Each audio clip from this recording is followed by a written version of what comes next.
रत्नागिरी जिल्ह्यातल्या राजापूर तालुक्यातील जैतापूर हे निसर्गरम्य सुंदर माझं गाव।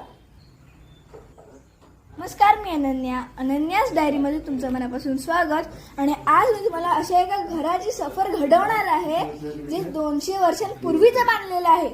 आता 200 वर्षांपूर्वीचं म्हटल्यावर तुम्हाला बघायला अजून मजा येईल। तर मग बघूया आपण। तरी हे घर 200 वर्षांपूर्वीचं असलं तरी हे बघताना 200 वर्षांपूर्वीचं वाटत नाही, कारण हे घर त्या काकाने तेवढ्याच आत्मीयतेने जपलेलं आहे, त्याचं जतन केलेलं आहे। त्याला तुम्ही एक वाडा म्हणू शकता।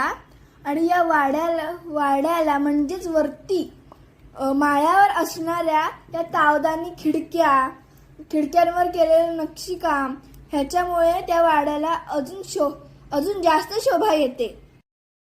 या खिडक्यांमुळे या वरती माळ्यावर हवा खेळती राहते आणि या माळ्यात कितीतरी माणसं राहू शकतात। आणि या माळ्यावर अजून एक पोटमाळा सुद्धा आहे। इथे अजून छोटीशी रूम सुद्धा आहे। हा ना, पोटमाळा।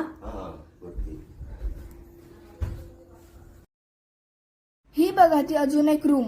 ते काका आले ते सगळ्या माळ्याला, ते छोट्या रूमला कुलूप लावून ठेवतात। आणि ही बघा, तर उचलायला पण छोटूसा जिना आहे। ह्या रूम मध्ये सुद्धा माणसं आरामात राहू शकतात। कोणाला शांततेत राहायचं असेल, कोणाला वाचन करायचं असेल तर त्यासाठी ही जागा उत्तम आहे। असं जुनं घर मी कधीच बघितलं नव्हतं आधी आणि हे मला खूप आवडलं। तुम्हाला सुद्धा या वाड्याचा अनुभव घ्यायचा असेल तर तुम्ही सुद्धा जैतापूरला या। बाय।